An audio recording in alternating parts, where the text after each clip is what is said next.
there, folks. Welcome to another edition of OU Insider Live in what D-Mac himself referred to as the most interesting of times for the University of Oklahoma. Parker Thune, alongside 2000 national champion Damian Mackey. Obviously, for those of you that are regulars around here, you know the drill. For those of you that aren't, those of you that are tuning in for the first time, and I would imagine on a night like this, there are quite a few of you out there that don't generally consume this type of content on a daily or weekly basis. But with everything that's going on, you find yourself here. We're glad to have you. Quick word from the good folks at Jani-King before we continue. Jani-King is a proud sponsor of the OU Insider Under the Visor podcast and OU Insider Live. They're the greatest team to ever clean, as well as a proud partner of OU Athletics. They deliver spotless results from stadiums to any size business across the country. You can visit them at janiking.com for unbeatable commercial cleaning services. That's janiking.com. Very thankful to the folks at Jani-King for what they do for us and allowing us to bring this live stream to you every single week. Also, download the Autograph app if you haven't already. Phenomenal community of Sooner fans over there. link.ag.fan/boomer is where you're going to want to head. And you'll use promo code BOOMER when you sign up. The app is completely free. It's just a homepage for anything and everything OU related, not only from us at ouinsider.com, but also from several other outlets across the Oklahoma community. So get tapped in with Autograph if you haven't already. The way we do this every single week, and what you guys have come to expect if you're regulars around here, is that if you have a question, you have a comment, you want something that absolutely must be addressed by us, or you have an opinion that you would like to voice and would like to hear us weigh in on throughout the show, any questions surrounding the OC search, the team, the rest of the way, anything you want answered, give it to us in super chat form. You can attach any financial contribution, be it $1, $10, $100, whatever, however much you feel comfortable giving. We appreciate it all, and we'll do our best to answer as many questions as we can in the standard chat, but there are just so many of them over the course of the show that we can't promise that we'll get to them all. But you throw us a super chat, that's the promise that we make every single week. We will address every single super chat that flies in over the course of the show. D-Mac, man, how you doing? How you feeling after what was an absolute throttling for Oklahoma at the hands of South Carolina on Saturday? Oh man, I'm looking at the chat. Somebody say, I wonder how Joe Dickinson's doing. That's hilarious. Nah, bad loss.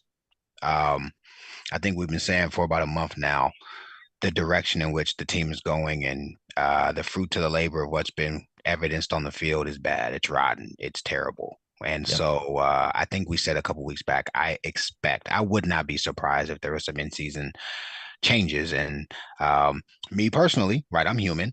I would not prefer Seth to be the first out, but I get it. He's the man. He's got the title. He's calling the plays, and that is the worst offense I've ever seen. It's the worst offense I've ever seen. And so, taking personal feelings out, one what's best for the university, and understanding the title and the role in which he's in, I get it, and I think Seth will be okay. Oklahoma, we've got to move forward, and we've got to do better. Seth is owed $2.6 million after being dismissed at Damn. Oklahoma. So he's going to be all right for the next couple of years, at least. And no doubt he's a good enough football coach. He'll bounce back wherever he lands next. And certainly unfortunate when somebody that wore that uniform and understands the standard and tradition and is not only a former player, but a legacy player at the Yep. University of Oklahoma. Certainly Yep. unfortunate when a guy like that kind of has to be at the forefront of such sweeping in-season changes.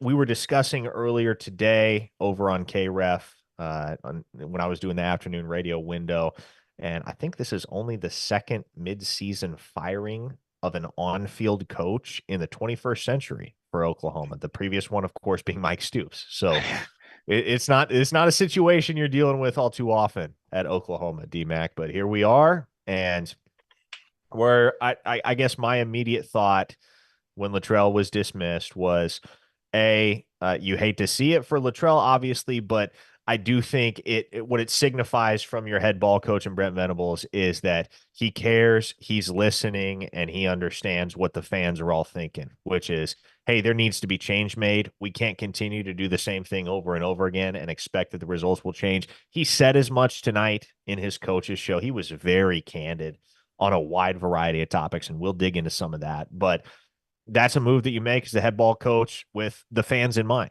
because he said it Saturday after the game. This is a smart fan base. They understand what they're looking at. They know when it's good. They know when it's bad. It ain't hard to see right now that Oklahoma is just bad offensively. The question is, how much better can it realistically get for the Sooners? Because now you have an interim OC in John Finley. You still have a beleaguered wide receiver core. You still have an offensive line that is effectively a row of turnstiles, D-Mac. You still got tight ends that are making absolutely no productive dent whatsoever offensively, and in fact have been a net negative for that unit. And you're juggling two quarterbacks, neither of whom are probably at their peak confidence right now. Convince me, at least try to convince me that things are going to get better the rest of the way, D-Mac. You want me to be somebody I'm not. What Coach B, what Coach did was what he needed to do. Optics matter. He needed to show that we're willing to change. He needed to say that he's hearing the concerns and he's going to make a response. It's all the things you do in the CEO position of a head ball coach. I don't expect Joe John to magically create, souffle out of crap. You know what I'm saying? I don't expect the offensive line to magically learn how to properly block inside out. I don't expect the running backs to go out and seal edges. And I hope we don't continue to ask tight ends to block the best defensive ends on opposing teams, like the very first possession of the game. Yeah. But no, in all seriousness, I expect nothing to change. I hope. If you want me to talk hopium, I totally can. What if Joe Sell us some John's hopium, baby. what if Joe John's a riverboat gambler and we just never knew, and there were all these ideas that Seth was holding him back from, and what if he's got some? But what if we go back to Levy stuff exclusively? And when we do that, the guy's like, "Oh, I know how to do this. We were halfway good at this last season." You there just isn't a lot. Last year, we could throw the ball to Gibson, to Anderson. Last year, we could, have a fifth, 6 year senior taking snaps. Last year, we had guys like Atari Bird. We had guys like Caden Green. We had guys like Guyton who were, if nothing else, physically imposing enough to push their guy if they needed to. This year, we don't have any of those pieces. And so what I think we need to do is just show progress. What I think we need to do, Parker, is play the freshmen. What I think we need to do is have a coach who's going to continue to recruit all of the current class, all of the kids he wants to keep. And it's probably a semi-purge like the first year. There's probably a few of those guys left, Parker, who 2 years ago they were underclassmen, but they had some of the remnants of the old regime, and some of that's rearing its ugly head. And there's probably one or two, or I don't know, a couple of guys who next year OU's not a fit, and we need to replace those guys with guys who are going to be a fit for the time to come. 100%. 100% with you. And I agree with one thing you said. And I want to harp on a little bit more. I think as a head coach, if you're in Brent Venables' shoes, every single decision you make the rest of the way has to be with 2025 in mind. You have to look beyond what's right in front of your face with the rest of this 2024 campaign, because no coach and no player is ever going to just give up and wave the white flag, right? You're not going to punt on the season if you're inside that locker room or you're inside those coaching offices. But he very well has to understand, and I imagine he does, that the bigger picture is now more important than the short term, because you're not achieving your goals the rest of the way in 2024. That's just not possible with where this team is at. You're fighting for bowl eligibility. If you can get there, great.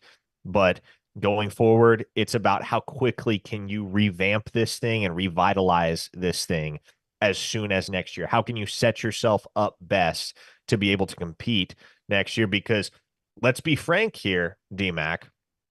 I believe in Brent Venables. I know you do too. There are a lot of members of Sooner Nation that have put their utmost faith in Brent Venables to be the guy that leads this program back to the promised land, but he's going to be coaching for his job in 2025. That is the harsh 100%. reality. If you don't Hmm. deliver, if you don't meet the high expectations at a place like the University of Oklahoma, you're going to get fed to the machine. And 10 wins last year was fantastic, but it came on the heels of 6 wins in 2022. And you're on track for not much more than 5 or 6 wins in 2024. And in Venable's own words, it ain't good enough. Not here, not now, especially now that you are a member institution in the SEC, and in a year where Vanderbilt has all of a sudden figured it out and they're no longer the laughing stock of the league, there's an argument to be made that Oklahoma is now the laughing stock of the league. And that's not a place you want to be, at least not for very long in this conference. Let's get to some super chats here. Jordan Creighton threw us $2. Very first contribution from Jordan. Thank you, sir. No question, just contributed. So we appreciate that.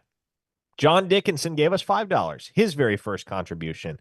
He said, Damian, I watched you growing up and would love to see more screen concepts.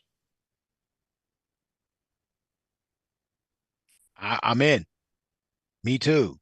Me Too movement. That's a Me Too movement answer for me. We definitely need to, oh, no pun, no pun.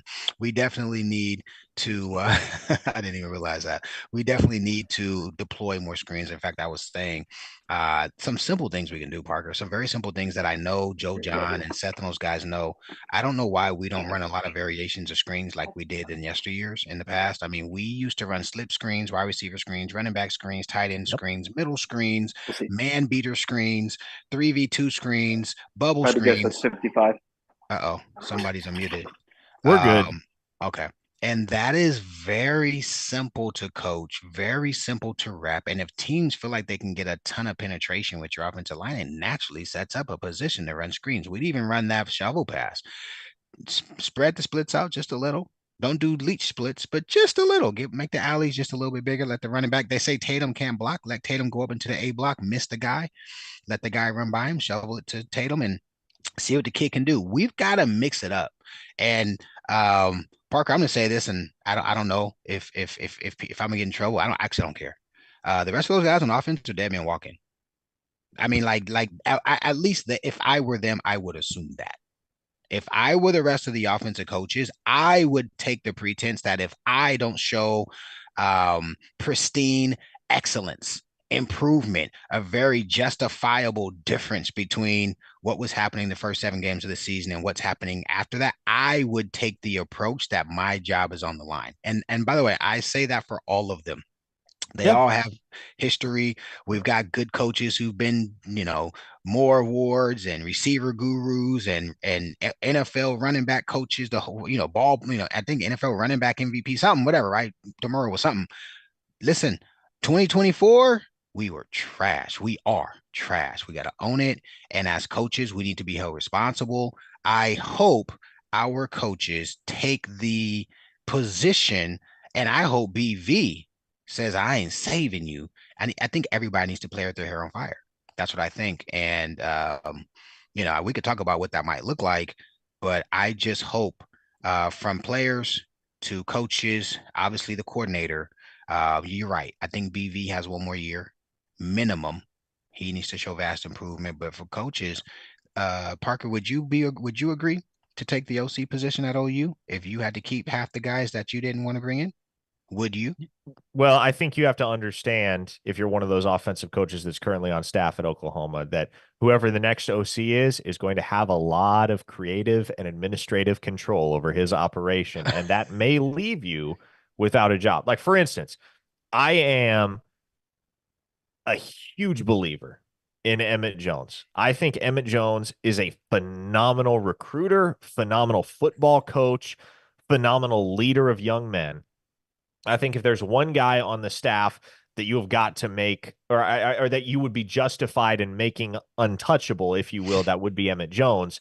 But I think even so, the bigger picture is more important than one specific guy and his role. And so, like, if your OC comes in and he wants to coach receivers himself, or he wants to bring in a different receivers coach, man, if you're in Venable's shoes, you have to let that happen at this point, right? You absolutely have to let that happen. And so, I don't think it's the type of case where like all of these guys on the offensive side of the ball have fallen out of favor or they're Right, underperforming, and so you kick them right. to the curb. But like sometimes a new offensive vision comes with new offensive personnel on the coaching staff, and so yeah, that's absolutely some of the realities with which these offensive coaches have got to reconcile over the next few weeks. Can I share Because a if quick story? Can I yeah, share a quick story? absolutely, go ahead. 98 season, I had the privilege, and it was not a privilege, right? It was very unsettling for an 18-year-old kid from California to see the coach that had faith in him and recruiting him get fired.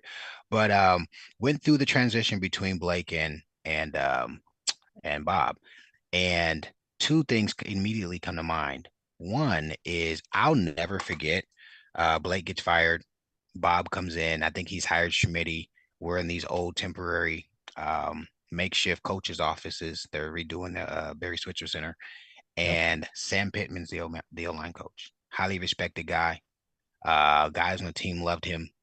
And we had a guy named Coach Barlow. He was an assistant, our linebacker coach, stud dude. He looked like he had recently played. Obviously, we had Rex Ryan. Rex was out of there. The moment Blake's fired, Rex is out of there. But I'll never forget. I'm in the coach's room, Parker, and I've never even shared the story before, but Sam Pittman's in there. He's got his gray suit with his crimson tie, white. He's got his white shirt on. And, it's like me, Jay Hunt, and a couple of the guys. And we actually asked him because we didn't really understand what's going on. Hey, coach, what are you doing? He literally said, I'm interviewing for a job. Right. And so you think about it, you're like, damn, right here he is. Coach Pittman's now the head coach at Arkansas University, University of Arkansas. I remember however many years, 1999 or whenever that was, he interviewed with Bob. And like you said, Sam Pittman is clearly a phenomenal O-line coach, right? He was a great assistant at Georgia, or I think he was at Georgia, Bama, or Georgia, one of the two. And then obviously he's taken on the job as a HBC at Arizona. And 25 years ago, right? He just wasn't in Bob's picture. Bob had an idea. He knew Mangino was his guy. And right, Sam obviously didn't. Coach Pittman didn't get the job, but that just resonated with me because you're right. Emmett Jones is 99% of teams in America. He's an upgrade over whoever they have. To Yep. probably 99%. It's going to be interesting to see when that OC comes in, who he's going to choose to be his assistants.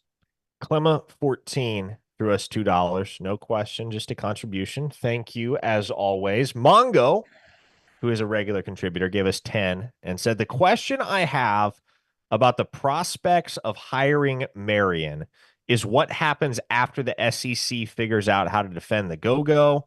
Shout out to Charles Thompson.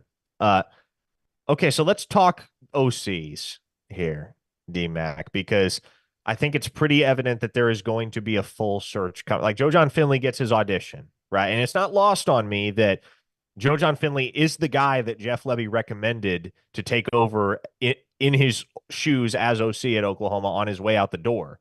That is not lost on me at all. But even so, the deck is quite clearly stacked against him. It's going to be hard to succeed the rest of the way. We all understand that. It's going to be hard for Joe John to accomplish anything that's going to put him in position to have that interim tag removed and have the full faith of not only the staff and the administration, but the fan base to be the permanent OC going forward. So you're probably looking at a situation where come late November, early December, you're in full-blown coaching search mode looking for a brand new OC. Brennan Marion is a guy that's high on my list. I think he's a guy that's high on a lot of folks' list, and what he's done at UNLV is quite impressive. They're 6-1.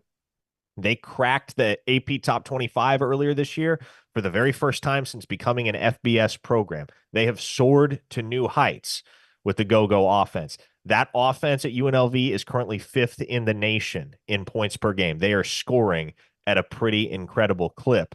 But it's a question that's been raised by many a fan, many a tweeter, if you will. Is the SEC going to figure out the go-go quicker than the go-go has some staying power as far as its utility? Are you asking me my opinion Yes. on that? Oh, well, first things first, I love UNLV. I have watched them since the whole quarterback shenanigans that happened like week 3 or something. The guy wanted to quit because whatever happened. Yep. I paid close attention to them. Love their offense. Marion is a guy I did a little digging on. Tulsa guy, overachiever. kind of the come early, stay late, what they call it, the lunch pail, blue collar kind of a dude. Lunch pail. Yep. Right. I, in a typical transition, I'd be intrigued by a Marion, intrigued by a Shanahan. Did you read what I wrote I in did. Insider? I did. I actually am interested to hear your feedback on that. But I was pondering over that. Obviously, we did our emergency pod last night, and literally in the middle of the pod, if you saw the pod, I was just kind of like framing where my perspective lies. And we uncovered who I believe is a damn good candidate. But as it relates to Marion, um, Parker, there are questions for me. Here's why. Okay. There's two questions I have as it relates to Mary. One, does his name bring enough cachet for us to go steal? I guess I don't know, use portal some guys from big time SEC and Big Ten programs. We need to portal some dogs from UGA, from Kentucky, from LSU, from A&M. We need 3 or 4 big time players because if we're going to run the go with inferior O line and D, or our D line is solid, but O line play, it ain't going to go. It's going to slow, and it might even no. So putting the type of talent that we're going to be facing against subpar players concerns me. We need to overhaul the O line. So what does that look like? That's problem number one for me, or a question. It's not a problem. It's a question. Question number two for me is, does his offense need multiple years of installment before it can be very successful? In other words, what does the quarterback play looks like? What is do your tight ends need to be a certain type of guy that we don't have? Are we literally changing the entire face of the offense? And what does that look like?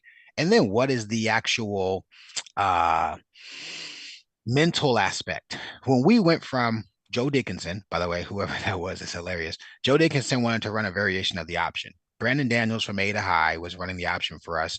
And then next year we have Mike Leach. Yep. And the reason I switched from DB to corner, or from DB to receiver, is because there are 3 receivers on scholarship because the prior offense ran triple option. You needed 1, if not 2 receivers. We had 3 seniors graduate, but we had 3 guys on scholarship coming back into that season. Of course, Mike Leach is like, hey, I need 5 wide receivers. The odds were in my favor to play offense versus defense. So if Marion is the guy, do we have the infrastructure? Because BV doesn't have the luxury of 2 seasons. He's got 1 run for real, right? Maybe 2 if we show Mhm. progress and both sides of the ball can be equally effective. I just question whether Marion himself can bring that cachet because we need players to come in. It's not just a coach. We need players to come in. And then number 2, does his offense require us to have kind of like a simmer year where we're going to simmer and figure it out? Because I don't know if Coach V has that time. Yeah, that's certainly fair. And man, I was just sitting here thinking about how the game has changed, how Yeah. drastically the game has changed in the last quarter century. Because you said 3 scholarship receivers at that point at OU. I believe this year they have 13 scholarship receivers. I So think they there's, used to keep 7. I think they used to keep 7 back then because they were running triple option with that deal. and so there you go. It's doubled. It's doubled as there's I'm been all in more on and that. more of a focus on spreading things out and throwing the ball in the 21st century. And of course, the great Mike Leach was instrumental in initiating that effort. Augustus Palmer dropped us $2 and asked, and this is an interesting one, DMAC, because this is a guy that has gotten to a new place this year and experienced immediate success at a place where it's very, very hard to experience success, particularly on the offensive side of the ball. That's Tim Beck at Vanderbilt. What do you think there? Lightning in a bottle.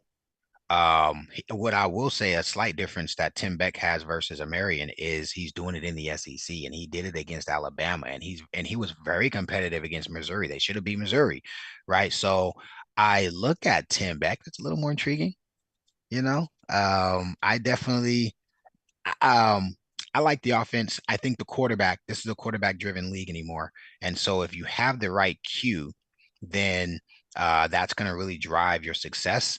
And we have 2 cues that I think could do it, but man, mentally, both of them have shown a little bit of apprehension. And so that quarterback, it's going to be hard to duplicate their success when he's gone. He is the engine that makes that thing go. And so in that offense, it's going to be how good can Beck, create quarterbacks who know how to skillfully run that scheme, because it's definitely working. It was not a gimmick against Bama. They've been competitive all year. I've watched a few of their games, and those guys have been putting a lot of pressure on people with much less talent than we have. Yeah. Well, and there's some similarity too between the offense that Beck is running at Vanderbilt and the offense that Brennan Marion's running out Yep. there at UNLV. Now, somebody in the chat earlier said Marion has a passing game rated 115th in the nation. Okay, yeah, that's true.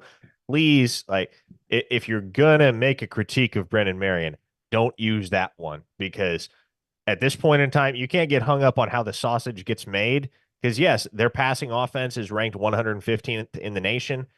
They're also scoring more points per game than all but four teams in all of college football. So if you're making your way to the end zone, does it really matter how? Right now, this Oklahoma team cannot score points. UNLV, under Brennan Marion's direction, can score points. So I will not hear any critiques, any critiques of an offense that doesn't throw enough or doesn't pat or doesn't run enough for your taste. If that offense is scoring points, that ought to be the priority for Oklahoma. Jordan Creighton threw us $5 and said Rod Smith, Willie Korn, Jeff Nixon, Brennan Marion, my top four OCs. Tell me your thoughts for these guys. Rod Smith, are you familiar with that name, D-Mac? Mm-mm. Rod Smith, I know he was a split end for the Denver Broncos. Yes, he was. That's the Rod Smith that I recall. That's the guy I know. I don't know. I don't know this Rod Smith, but somebody Yeah. school me up.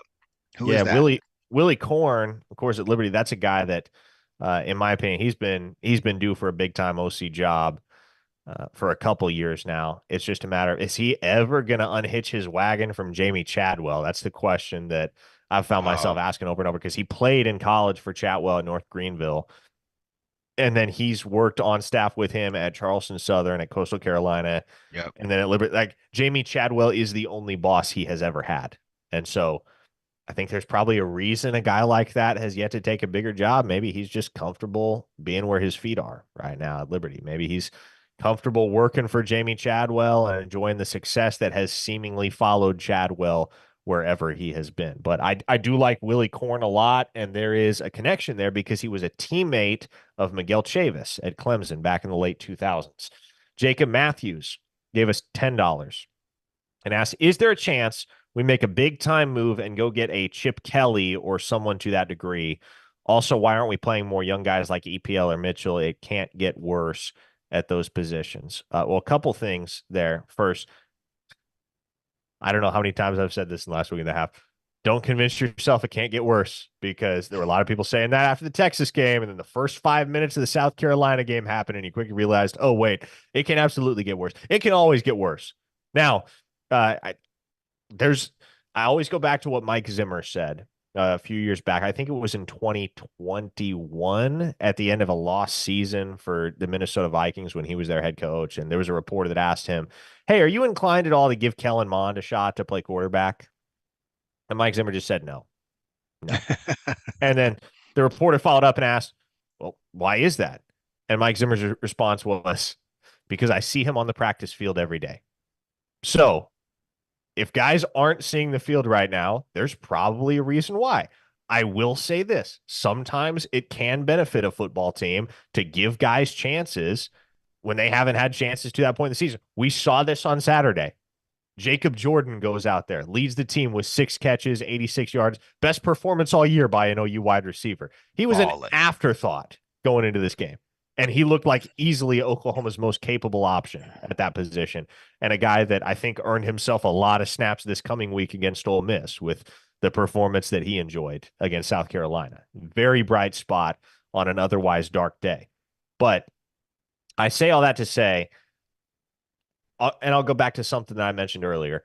Every decision you make at this point has to be a decision that is made with 2025 in mind. And so from that standpoint, like I acknowledged it on the postgame podcast, I'll acknowledge it again.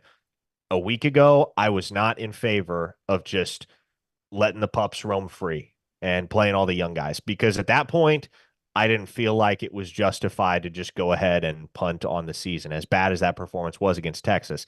After the South Carolina game, my perspective shifted rather drastically, because, again, at this point, you're not accomplishing any of the goals that you set out to accomplish this year, and you just can't expect that things are going to get measurably better if you stay the course. And so I think it makes all the sense in the world to let guys like EPL have a shot, let guys like Daniel Akinkunmi have a shot. Devon Yeah, Mitchell, certainly throw him in there at tight end. I do not think it can get a whole hell of a lot worse at tight end. I would love to see Devon Mitchell. I would love to see more Caden Helms at that position because Bauer Sharp is not at that position right now. Now, with regard to your first question, Jacob, their chance OU makes a big time move and goes and gets a Chip Kelly or someone to that degree. Uh, Let me tell you what I perceive, D Mac. You tell me if I'm wrong. With where Oklahoma is at, and with the crossroads that faces Brent Venables this coming off season, you absolutely go take a couple of big swings at the very outset. Your first calls are going to be calls to the Cliff Kingsburys of the world, to where they're probably saying no, but you got to take your shot anyway, right? 100%. 100%. Listen, I will feather our way into who my pick is. And by the way, I haven't changed. 24 hours later, I feel the same about the guy who I said. But you gotta call Stein in Oregon. You have to. Yep. You gotta call Kelly. Now those are lateral moves we got, and those guys have their trains running, right? They're humming, and so that's something that here's something to think about, Parker. If a Stein or a Chip takes the job, BV better watch out because that Mm. might be one of those. Let me take this job and then take this point, right? And so don't have the offense play mediocre. The defense kind of regressed a little bit, and now that guy's in place to take the job from BV. And obviously, just saying that. But no, you have to. You if to make the move we need to make, we have to be very strategic with the hire. I don't believe this is a Jack. I saw that Rod Smith's Jacksonville State. I don't think that's the hire. Not the hire BV is going to make. He's got 1 year guaranteed. He's not going to take the guy that's going to take 3 years to get the offense off the ground. I don't think it's Marion. For as much as I like Marion, it's crazy because I was just arbitrarily watching their offense because of the Q when they switched their quarterbacks. I don't Mhm. think this is the opportunity where he's our first bite at the apple. I don't think so because that guy is not coming in and we're not poaching 3 or 4 interior O linemen from SEC Big Ten schools and then getting 2 receivers to come from, Oregon and wherever, right? That's a guy I don't want SMU's 1B guard anymore. I don't want North Texas's best dude at a DT university anymore. I don't mind having those guys fill the gaps, but we've got to do what Ole Miss did. We've got to do what Oregon did. We've got to do what Ohio State did. We've got to do what Miami did. We've got to make a splash this portal season. We've got to finish our recruiting strong, and we've got to get some dudes in here because that offensive line, Parker, everything else is fixed, but that offensive line comes back. We are in trouble next year. Yep. Straight up.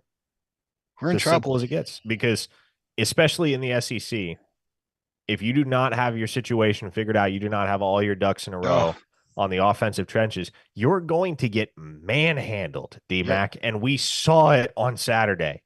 And let me tell you, that Ole Miss D line that Oklahoma's going to go up against this weekend, they might get 9 more sacks against this Oklahoma offensive front.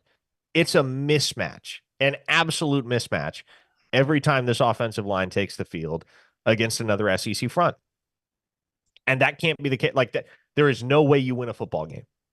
Absolutely no way you win a football game if that is the predicament that you face week in and week out.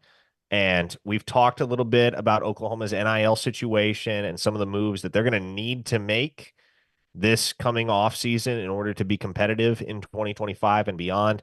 But priority 1A is, and I would hope this is unanimous behind the scenes.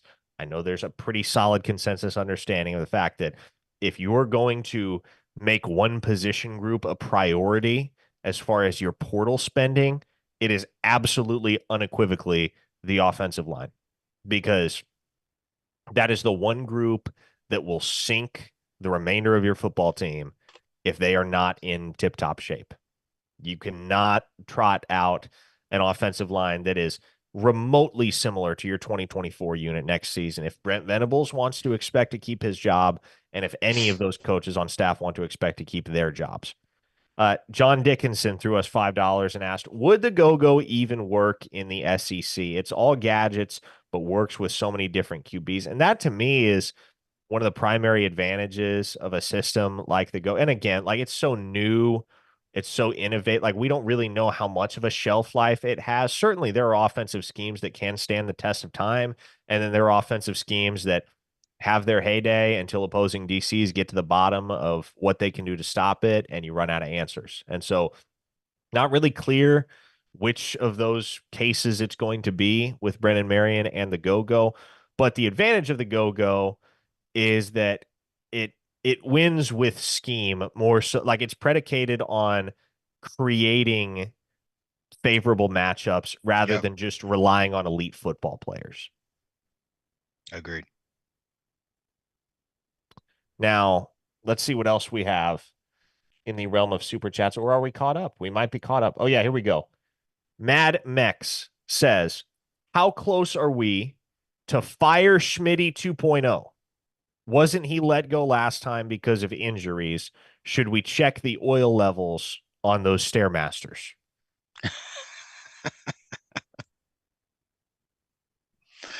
Smitty's not the problem. In fact, they clipped Smitty's wings. So those people crying, I mean, and Parker, you probably know this and probably can't say it, but I can't because I don't have. But for those of you who know, Smitty is not the Smitty of my years where it was legit medieval times. There are a lot of restrictions, time. There are a lot of people watching. There are a lot of advocates, even like, what? Y'all got advocates? How is that an advocate if they're hating? But there's a lot of people working behind the scenes to advocate on behalf of the players. All of that stuff is monitored. So I don't think, you know, we had injuries along the O line, and the crazy part is we were a little bit better while we were injured. All of those guys are healthy now, and we have regressed. Like we're terrible. That offensive unit is probably the worst in America, or at least for a Power Four school. Um, I don't think Schmidt's a big problem. I think there are some other issues in the medical rehab, kind of that whole thing is a thing. And I'll say this: when I played at OU, Scott Anderson was our head trainer. Jim Hillis was our head rehabber. McGinnis was our head. I think McGinnis is still there. He was the main ortho doctor. Um, what they said we did, and the guys were healthy. If you got injured, you got injured. And when it was time to get better, hey Mackie, it's going to be 6 to 8 weeks.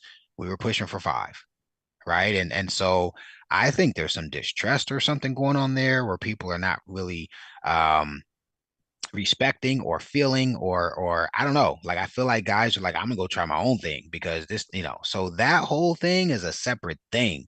That's not Schmitty.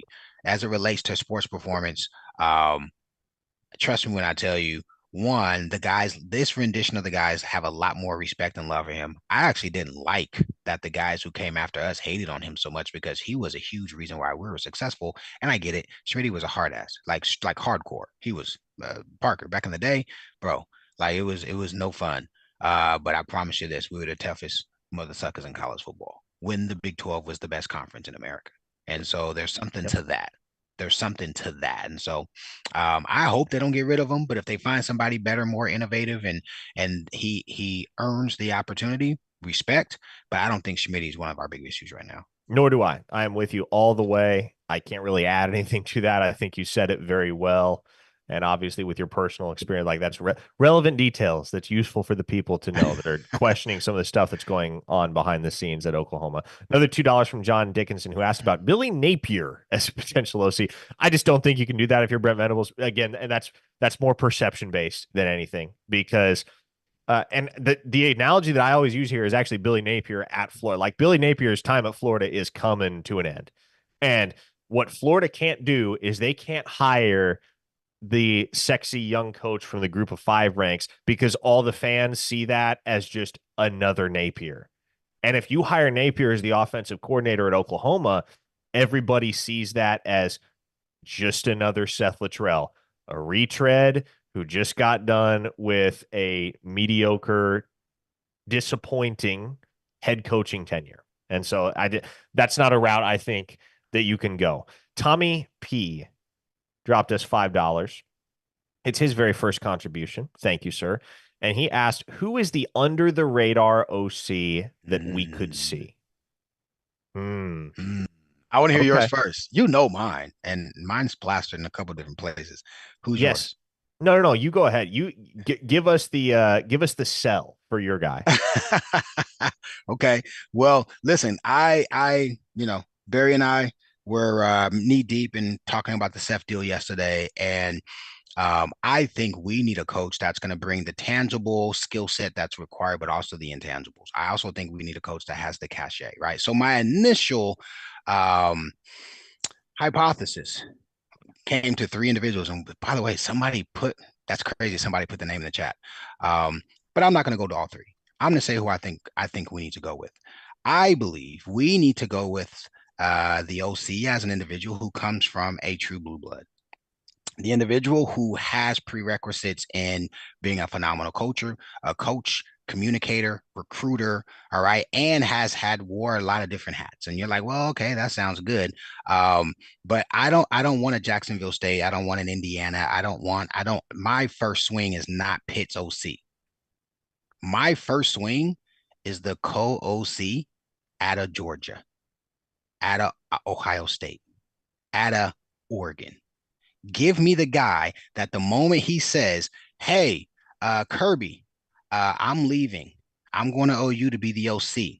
Five dudes who are high 4-star, potentially 5-star second stringers who know that because they're at Georgia, they're not going to play for the next 2 or 3 years, has the ability to say, hey, Coach Coley, I'm rocking with you. I went and did Barry did the research. Guys, recruiting coordinator at Florida State, called plays at Georgia the first time around.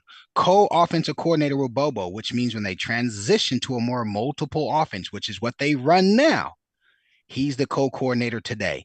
The economics make sense. He's probably making 750, 800K. Bobo's making 2 million. If we offer him money, they can't match it because what are they going to do? Give him the same salary as Bobo? No, they can't. Bobo's going to be like, bro, why is the co-OC making what I'm making? But guys, we need to bring a guy who can immediately come in and be like, that's not SEC good. That's not SEC good. That's not SEC good. We need a guy who can immediately come in and say, hey, this is how we need to run power in order to kick LSU's ass. We need a guy who can come in and say, hey, when I come, I've got 5 kids in South Florida. By the way, look at his pedigree. He's a big time recruiter in South Florida. These guys, they're interested in come. They want to play my style of football. They're multiple. They get their quarterback on the edge, and they can run the ball when they need to. The SEC will respect us. The out of conference teams will respect us. Economically, it can be done. I'm going Coley first. I'm not taking Hartline. I love Hartline, but I feel like he'd be a link where the offense would be quarterback, or excuse me, receivers and running backs. I want to make sure we got somebody who can take care of the hogs. And then, of course, I am biased, guys. The co coordinator at Oregon is one of my best friends. We grew up together. We played Pee Wee together. We played against each other in high school. He went to the Catholic school, Roy and I went to the public school. We talk football every year.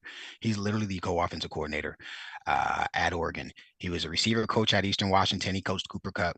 He was a receiver coach at UW when they had Brown and Pettis. He got promoted from Eastern Washington to Oregon, and he's been promoted to co-O coordinator, and he is a dude. He understands the job. He's a great recruiter. He stole some receivers from us the last couple of cycles. He knows what he's doing. His name's Junior Adams. If it were Mackey, and I don't have any inside information, I literally made this up out of thin air, went back and did some research, and it made sense. I think Coley's my number one option. He checks all the boxes, and he's a guy who says, OU puts me in a position to be at HBC in 3 years, right? He comes and says, I corrected this terrible situation. He can go to he doesn't have to start at a B tier or group of 5. He can go straight from that position to any job that's open. If Alabama doesn't like DeBoer, they would probably even consider a guy like that in that situation just because of his pedigree and his background. To me, that's my home run hire. You can differ or have a different opinion, have another favorite. That makes sense to me. It addresses a lot of our year one issues. I think that's the type of hire where we could get some offensive linemen and some tight ends and guys to come in and be excited about playing. He's the type of guy that people on that current team are going to be excited about transferring with him to come play with us. And he's a kick-ass recruiter already. The guy recruits. He has the assistant head ball coach title. You guys know that title is given to a dude who's not a coordinator that head ball coach doesn't want to leave. It justifies the bump in pay. It's essentially a third coordinator type title. You just don't have the title. So Coley's my number one, man. And if hopefully Josie, if you're listening, just do a little due diligence. Just do a little due diligence on that. Tell me what you think.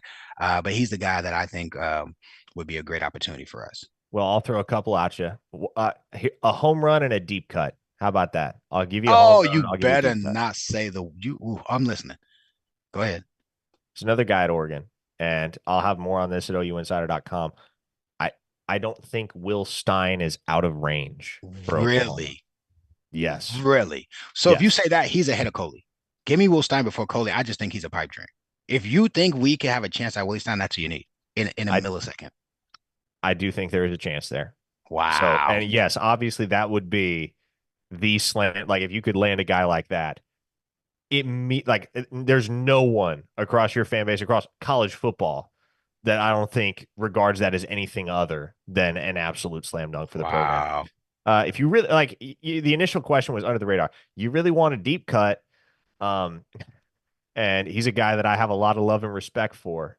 He's the head ball coach at UTEP right now, and that's Scotty Walden, one of the Oh, okay. brightest young offensive minds in the game, and he's had a ton of success in the FCS realm as a head coach. At one point, he was the youngest collegiate head coach in the nation, not Division One, all levels, youngest Wow. collegiate head coach in the nation. So he's kind of a kid prodigy, excuse me. He's 34 years old. I don't know necessarily how much willingness there would be to leave a place that he wants to get rolling out there at UTEP. Like he wants to get that program rolling. But here's why I even bring him up in the first place is because I know that the salary he's making right now at UTEP would pale in comparison to the salary that he would make as the offensive coordinator at Oklahoma. So that's one thing that you got working in your favor. You can that guy comes at a very affordable. Like you don't necessarily have to throw an enormous bag at a guy like that. I don't think you'll have to pay him handsomely because he's going to be in high demand, and he has Yep. been in high demand in recent years. But he's not going to come at the same price as like a Kingsbury or even a Will Stein, right? And the other thing is that if he gets an interview, that dude will knock the interview out of the park You because think so? that UTEP job was Brennan Marion's last year until Scotty Walden interviewed, at which point it Wow. was his. So and if you spend any time around him, you understand why. He's a ball of energy. He's an incredible communicator. He's had a ton of success out there recruiting to UTEP, which is a place that is difficult to recruit to. Yeah. Don't have a whole lot of a local base to pull from, and they're just not very good. And it's going to take a while before they get good. And I know that's kind of, he wants to build something there. They're 1-6 this year. He just got his first FBS win last week over Florida International. And so it's going to take time, and there's a level of commitment to that. But I also know that he's a guy that, like many young coaches, aspires to being a big time head coach in the Power Four one day. And the argument could be made, and I'm sure this would be a selling point if it came down to it, being the offensive coordinator at Oklahoma might set you up a little bit better than being the head coach at UTEP. So that's a guy that I think is worth keeping in mind as well. Chad Foster asked about Mac Leftwich, the Texas State OC. See, where I fall on that, Mackey, is I'm not terribly convinced that GJ Kinney isn't just going to take all those folks to Baylor with him at the end of the year, because I think it's pretty well understood that GJ Kinney is the next man up at I Baylor. was gonna say he's gonna be a HBC at a lower tier school, at a Big 12 school. I don't think he even wants to be an OC. He can go get an HBC job. So Yeah. Jesus Saves on the text line, or not the text line, but the super chat. Excuse me. I'm still in radio mode. Is it possible that Oklahoma looks to bring in a pro style offense that's physical and tight end friendly? I'm tired of the fun offenses. Thoughts? we weren't tired of it when Link was scoring 60 and we needed to score every possession to stay in a game. Um, you know what though? SEC is going to, it's going to put us in a position where we got to see what we're going to run. teams have proven they can run spread and be successful in the SEC. In fact, Bama, the last 5 years before Georgia overtook them, when they had Tua and those guys, they were running spread with those receivers. They were out there killing with Judy and the rest of the crew. So I just think I don't have a problem with spread. We just need to be able to run the football when we need to. I think that's the key criteria we need to make sure we address. Spread is good because it allows you don't have to be 5-star, 5-star, 5-star across the board. We know Georgia is going to be that. Bama, obviously, we'll see how DeBoer continues to recruit. LSU is picking up steam at A&M. A&M has recruited like great crazy, and then now they look like they're playing more fundamentally sound. Texas, obviously, Texas is Texas. OU has to be able to recruit and then have a scheme that allows us to create advantages. So I'm not married to the spread. I like Georgia's current rendition of their offense. I like Oregon's too. I like both of them. By the way, Oregon's is kind of spread. So I look at those two offenses and I say, well, how can they compete? It's because they got dudes as well. So I don't think the spread is the issue. We've got to recruit at a high clip, both offensively and defensively, and we've got to make sure we got the right quarterback spinning the ball. Ashton Davis gave us $2 and asked, I got to ask because I've seen it everywhere. What's the chances Cale Gundy comes back in any facet? I really wouldn't count on that because, I mean, Brandon and I had Cale on the Under the Visor podcast, I believe in late August. And the vibe he gave off was he was not too eager to get back into coaching anytime soon. And maybe he caught the bug again. Maybe he will catch the bug again. I don't know. But especially with the way that things ended for him at Oklahoma, it would take a lot. It's not something I'm counting on, certainly not something that's out of the realm of possibility given his love for the university, but certainly not something I would count on right now. We got a few more super chats to catch up on here. KW of Billings Solar Roofing dropped us $2 and said, D-Mac, a real one. His epic natty smirk, Sooner swag. You know what it is. You know what it is. DeWitt Matthews. DeWitt Matthews gave us $5. Very first contribution from DeWitt. Thank you, sir. He said, is there an OC that comes to mind that's flexible enough to scheme based on the talent that he is given, whether the talent is elite, good, or average? What do you think there, D-Mac? Let's cut average out.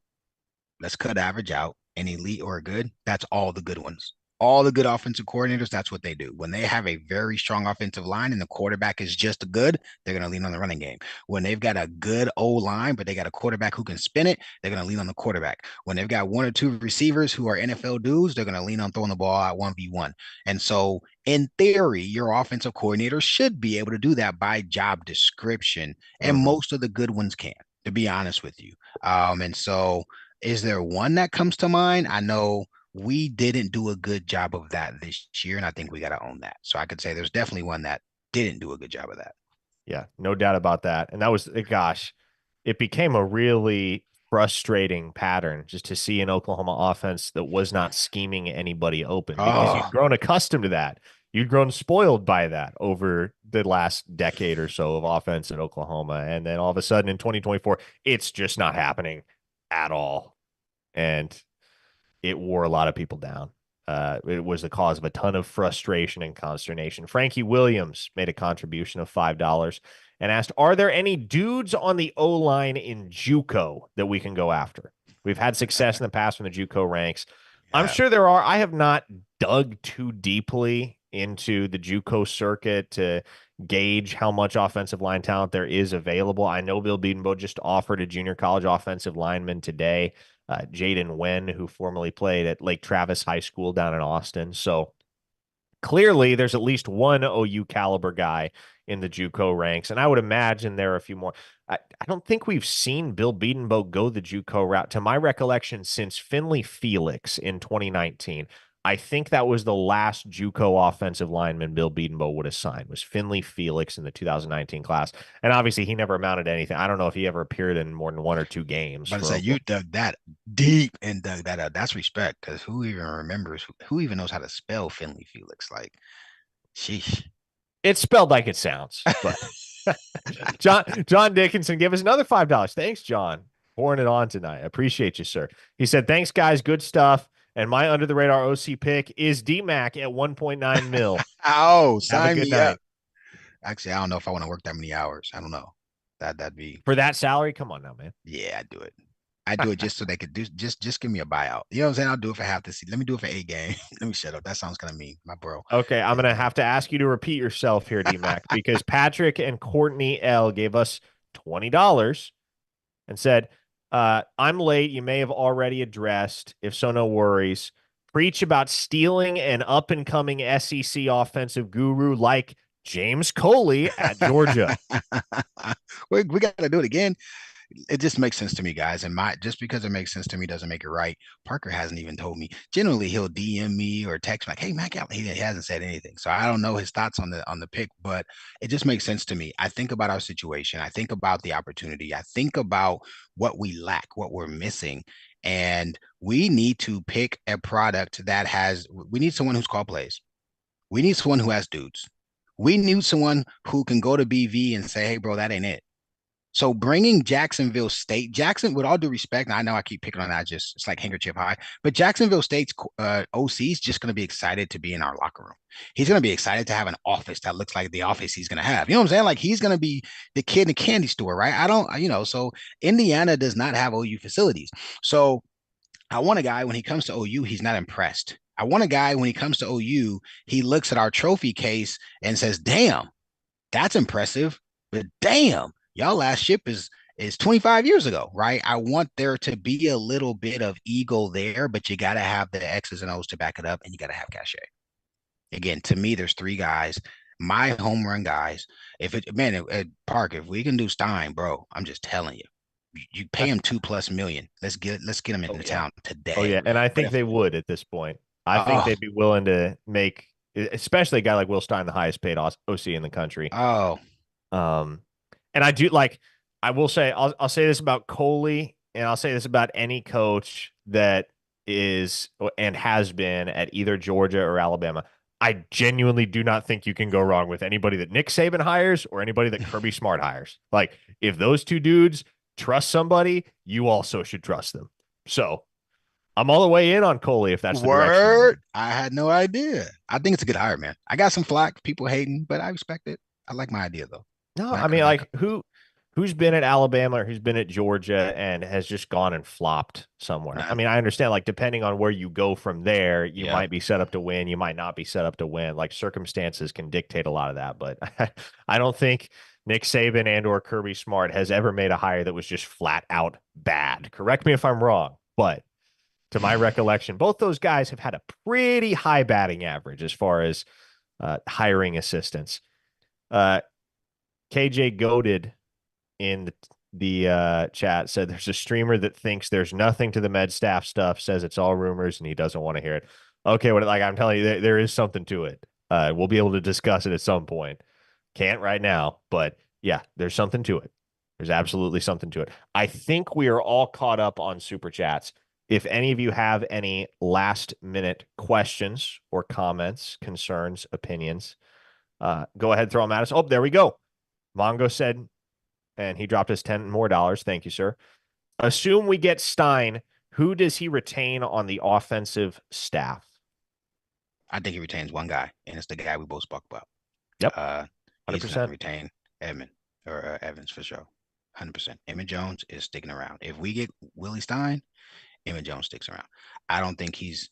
You watch film. I'm gonna talk bad about a Sooner. You watch film. Our running backs aren't cutting the mustard. Period. No, they're not. You put DeMarco back there. He killing. He ain't back there. He got to pick him. We're not doing well enough at running back. Beat him, Bo. That's a tough one. That the recruiting class that we have, you just cannot discount that. We've got bookends and some kids coming in that can really make a difference. And so you can't discount it, but you also can't allow it just for that. So you ask yourself who he brings with him and what that might look like. But beating Bo is a tough one. If you asked me just based upon performance, I think he needs to get his walking papers too, but he does have some skins and he does have a killer recruiting class in an area of huge need for And us. that's what makes So, it really, really tough to talk about moving on from a guy like Beatonbow, right? Because there is such a distinguished track record. But more than that, if you're thinking about the future and the immediate future, if you serve Bill Bedenbaugh his walking papers, you likely lose the entire recruiting class. Wow. Michael Fasusi, Ryan Foje, Darius Afalava, Owen Hollenbeck. You talk to any of those four guys, they will tell you the primary reason they committed to Oklahoma by a long shot was Wow. Bill Bedenbaugh and how much they believe in him to help them get to the next level. So that makes it really, really tricky, right? Because I mean, that is your future on the offensive line. And let's say that all happens at the beginning of December. Well, you're asking the new offensive coordinator and new offensive staff, whoever might comprise that group, you're asking them, okay, you guys are going to have 2 weeks to go and figure it out on the offensive line in the 2025 class.